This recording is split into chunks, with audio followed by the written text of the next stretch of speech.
Apa? Dia tertembak? Siapa yang melakukannya? Teriak Simone pada orang suruhannya yang bertugas mengawasi gerak-gerik Reksa. Ronald yang mendengar itu pun cukup kaget. Dia berusaha tetap tenang dan mendengarkan pembicaraan Simone dengan anak buahnya. Yang menembaknya masih misterius, Tuan.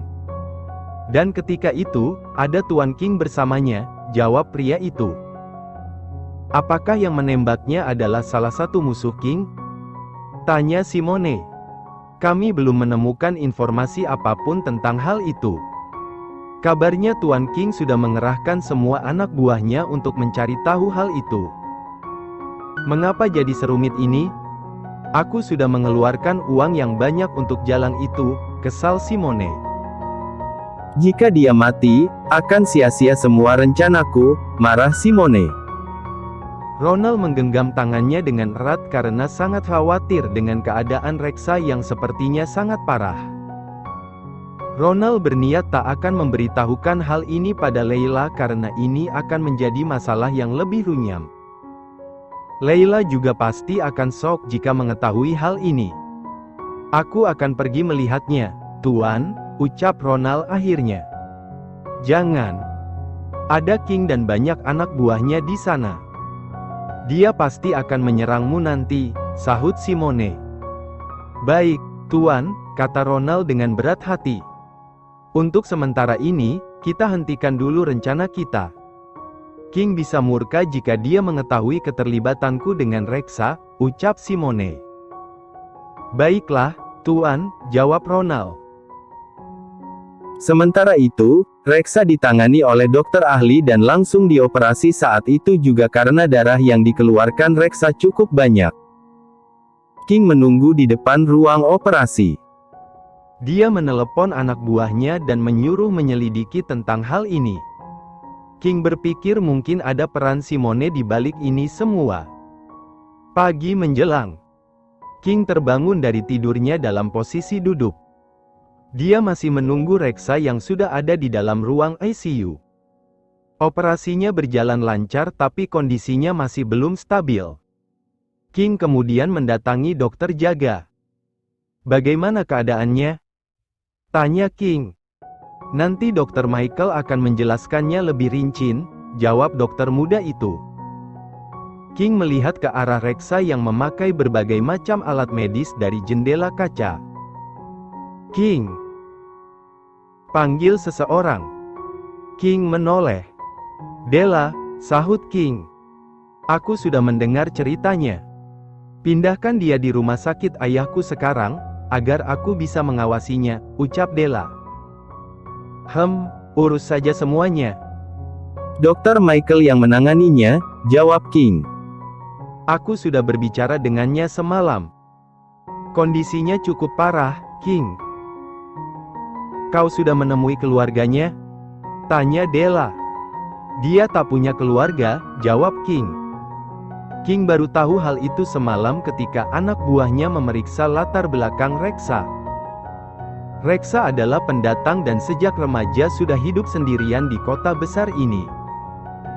Seketika King merasa bersalah dengan ucapan-ucapan sinisnya yang pernah dikatakannya pada Reksa kemarin. Oh my god. Lalu kau yang akan bertanggung jawab padanya? Tanya Della. Tak ada jalan lain, sahut King. Baiklah, aku akan mengurus semuanya. Dia akan secepatnya dipindah ke rumah sakitku, kata Della dan menepuk bahu King. Lalu Della pun berbalik pergi dan mengurus semua kepindahan Reksa ke rumah sakit milik ayahnya. Della adalah teman baik King sejak di bangku kuliah meskipun mereka berbeda fakultas. Mereka cukup lama bersahabat dan dulu King sempat menyukai Della. Tetapi Della sangat fokus dengan sekolah kedokterannya dan tak terlalu membalas perasaan King. Kini hubungan mereka lebih seperti teman karena lambat laun King melupakan perasaan sesaatnya pada Della dan kini Della pun sudah menikah dengan seorang dokter juga. Kini Reksa sudah dipindah ke rumah sakit milik keluarga Della dan dirawat dengan peralatan yang lebih canggih. Reksa masih tak sadarkan diri. Pulanglah, King, Aku akan menjaganya di sini. Kau menunggunya sejak kemarin, ucap Della. Menurutmu apa yang akan terjadi padanya karena kau belum mengatakan detailnya padaku tadi, kata King. Dia, King. Dan aku belum bisa memberitahu jelasnya apa yang nanti akan terjadi padanya, jawab Della. King mengusap wajahnya dan berusaha berpikir jernih. Karena ini aku harus menunda perjalanan bisnisku.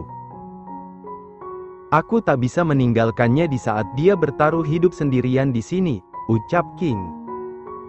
Bukankah kau tak terlalu mengenalnya, King? Kau bisa pergi dan ini akan menjadi tanggung jawabku sekarang, kata Della. King hanya diam tak menjawab.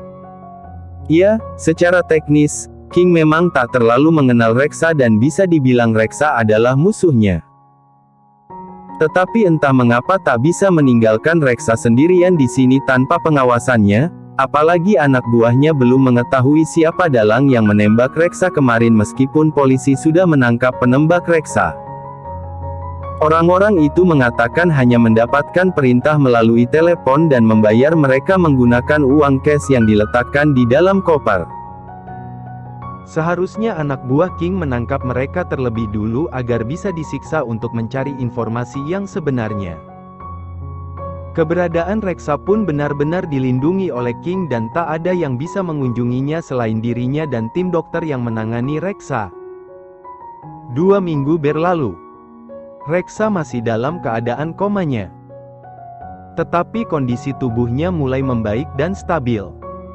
Luka di punggungnya pun sudah berangsur sembuh. King masih mendampinginya dan dia tak tahu akan sampai kapan dalam situasi seperti ini. King kini duduk di sebelah ranjang Reksa dan melihat wajah cantik Reksa yang semakin pucat.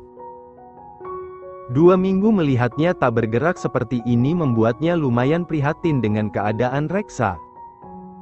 Apakah kau akan selamanya seperti ini? Gumamnya pelan. Aku akan memberimu uang jika kau sadar nanti. Tak perlu menjebakku. Aku akan memberikan apa yang kau inginkan dari Simone, lanjut King.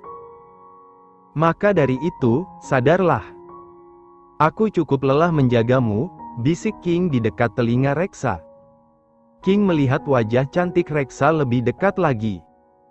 Mulutnya dipasang alat penunjang hidup dan bibir merahnya terlihat sangat pucat tak seperti dulu ketika dia melihatnya pertama kali. Pintu kamar Reksa terbuka dan King menoleh ke arah pintu. King! Ucap Eloise ibu King.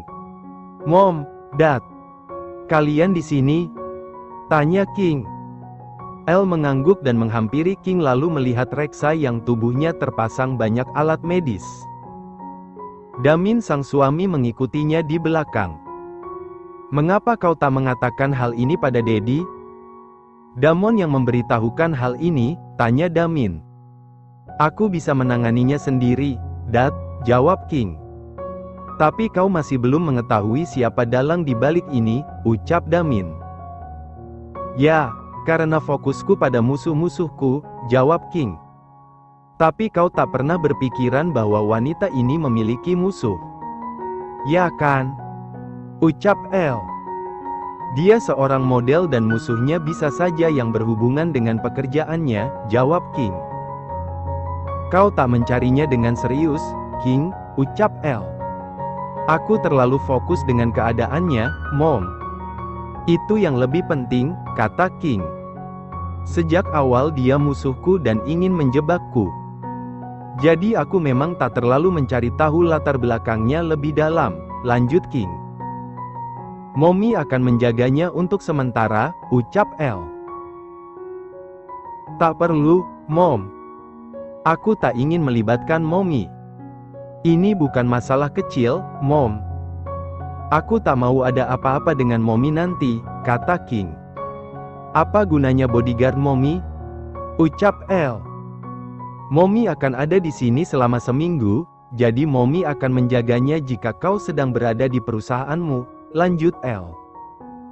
Mom, sahut King.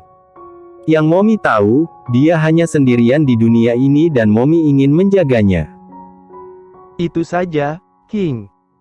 Jangan melarang Mommy, ucap Elle tegas. Ikuti saja kemauan Mommy, King, sahut Damin.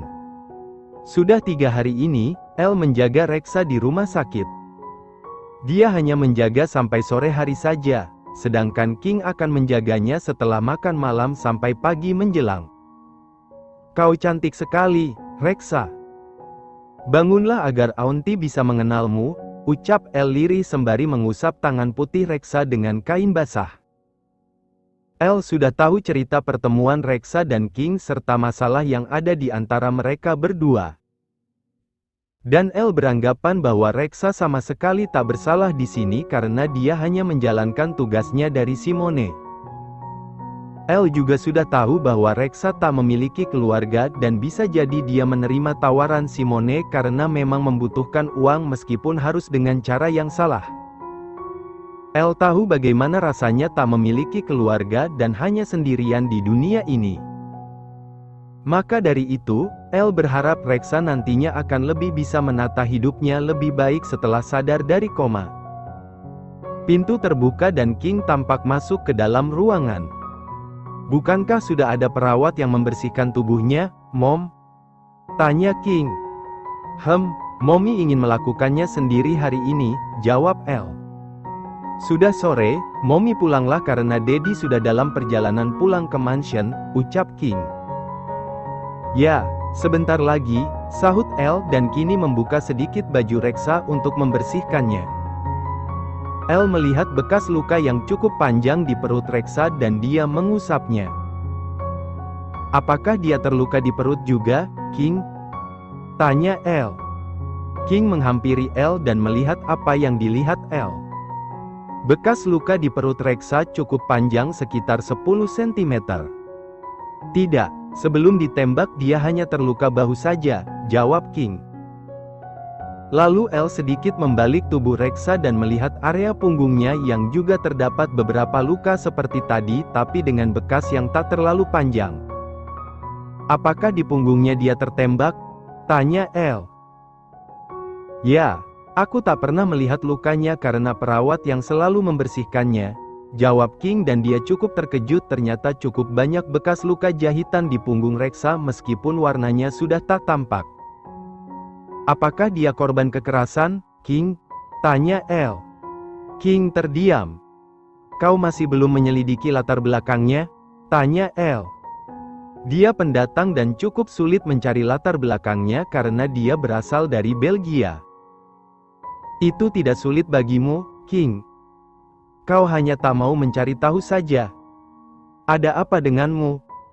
Kau tak biasa seperti ini. Apakah karena dia musuhmu? Tanya Elle sedikit kesal. Bukan begitu, Mom. Aku hanya memikirkan kesembuhannya terlebih dulu. Itu fokus utamaku saat ini, jawab King.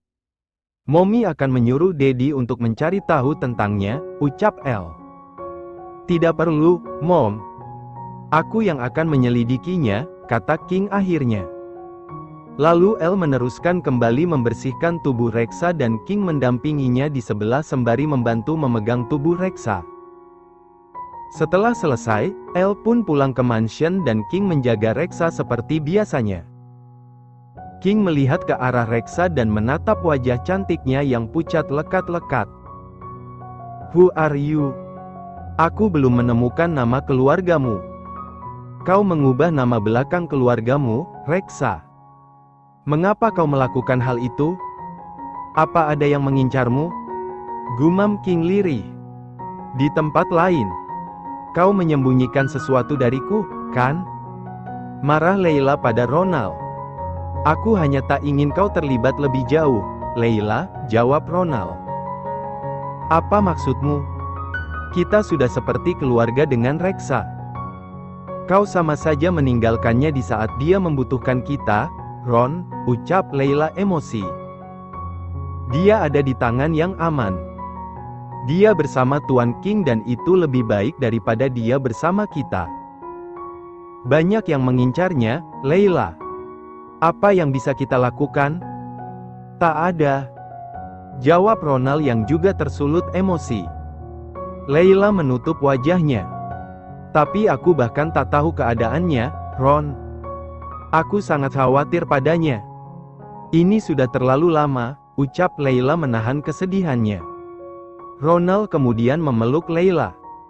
Percayalah, dia baik-baik saja sekarang bersama Tuan King, kata Ronald yang tetap tak memberitahu keadaan Reksa yang sebenarnya pada Layla. Layla memeluk Ronald dan menenangkan dirinya. Ya, semoga saja. Aku sangat merindukannya. Tak biasanya dia seperti ini, ucap Layla. Ronald mengusap pelan punggung Layla. Ronald sudah menyelidiki semuanya terkait penembakan yang terjadi pada Reksa. Simone sudah tak mau tahu keadaan Reksa seakan cuci tangan dengan apa yang terjadi pada Reksa. Ronald tak bisa mencari informasi tentang keberadaan Reksa sampai sekarang karena King menjaganya dengan ketat dan di tempat yang tak diketahui siapapun kecuali keluarga Romanov dan dokter khusus. Seminggu berlalu, Elle sudah pergi meninggalkan Amerika dan kini kembali ke Rusia. Awalnya Elle memaksa King untuk membawa Reksa ke Rusia saja tetapi King menolaknya. King akan tetap menjaga Reksa di New York dan tak pergi kemanapun sebelum Reksa terbangun dari komanya. Kau tak ke perusahaan, King? Tanya Della masuk ke dalam kamar perawatan Reksa. Ya, aku bekerja dari sini, jawab King yang kemudian menutup laptopnya. Lalu Della memeriksa keadaan Reksa. Bagaimana keadaannya? Tanya King. Dia stabil tetapi entah mengapa dia tak mau bangun dari komanya, jawab Della. Apakah tak ada jalan lain? Tanya King. Kita hanya bisa menunggu, ucap Della. Della melihat pipi merah Reksa yang tak sebulat sebelumnya. Kini pipi merah itu tampak sedikit tirus. Dokter cantik itu memegang tangan Reksa dan mengusapnya perlahan. Dia seperti putri tidur, dan dia menjadi kesayangan Liana setiap aku mengajaknya kemari, ucap Della sambil tersenyum. Liana adalah putri Della yang masih berumur 5 tahun. Della terkadang mengajaknya melihat Reksa ketika dia sedang memeriksa keadaannya. Liana melihatnya, tanya King. Ya, jika dia pulang sekolah dan kebetulan main ke rumah sakit, aku selalu mengajaknya kemari. Dia mengatakan ingin melihat putri tidur, jawab Della tersenyum sekaligus merasa sedih melihat keadaan Reksa. Kau tahu, King? Liana bahkan ingin Reksa menjadi istri pamannya jika dia terbangun nanti. Adikku belum menikah dan kurasa itu bukan ide yang buruk, kan? Liana ingin punya aunty seorang putri, ucap Della sambil menggelengkan kepalanya mengingat keinginan putrinya yang tak biasa itu. King hanya tersenyum dan tak menjawab apapun. Setelah berbincang cukup lama, Della pun keluar dari kamar Reksa dan dia terkejut melihat Liana yang sudah ada di depan pintu kamar Reksa bersama Jude sang suami. Sayang, kau kemari? Ucap Della menggendong sang putri cantiknya. Liana tersenyum dan mencium pipi Della. Dia memaksa ingin menyusulmu kemari, ucap Jude. Aku ingin melihat Sleeping Beauty, kata Liana dengan suara lucunya. King yang baru melihat putri Della itu tampak ikut tersenyum. Kalau begitu, minta izin pada Uncle King dulu jika ingin melihat Tuan Putri, ucap Della yang mengikuti permainan Liana tentang Sleeping Beauty. King? Jadi Sleeping Beauty sudah memiliki King? Tanya Liana dengan polosnya. Ya. Dia milikku karena aku yang menemukannya, jawab King tersenyum. Jadi Uncle Dennis tak bisa menjadi King? Tanya Liana pada Della. Hal itu membuat Della dan Jude tertawa pelan. Nanti kita tanya saja pada Sleeping Beauty jika dia sudah terbangun, bagaimana? Ucap Della dan membawa Liana menuju ranjang Reksa. Liana hanya mengangguk dan kemudian berdiri di atas kursi yang ada di sebelah ranjang Reksa. Liana duduk di tepi ranjang Reksa dan tangan mungilnya mengusap wajah cantik Reksa dengan lembut. "She's so beautiful, Mommy," ucap Liana pelan. Ya, dia putri raja jadi dia memang sangat cantik, jawab Della. Can I kiss her? Tanya Liana. Tangannya saja, oke. Ucap Della. Liana mengangguk dan mencium tangan Reksa lalu mengusap-usapnya lembut. King tersenyum melihat sikap lucu Liana. Kau masih akan berada di Amerika, King? Tanya Jude. Ya, aku tak bisa meninggalkannya, jawab King. Kau bisa memasrahkannya pada kami, King. Kami akan menjaganya dengan baik dan kami akan memberitahumu jika dia sudah sadar nanti, kata Jude lagi. Nanti akan kupertimbangkan, ucap King. Mom. Panggil Liana ketika ketiga orang dewasa itu berbincang. Mom. Panggil Liana lagi karena Della tak segera menyahut. Ada apa, sayang? Kau mau pulang? Tanya Della. Liana menggeleng dan melihat ke arah tangannya sendiri. Della tampak terkejut melihat hal itu. Sleeping Beauty menggenggam tanganku, ucap Liana polos dan hal itu membuat King dan juga Jude tampak terkejut. Jude langsung mengambil stetoskopnya dan memeriksa keadaan Reksa. Dan Della mengecek semua tanda vital Reksa dari layar monitor.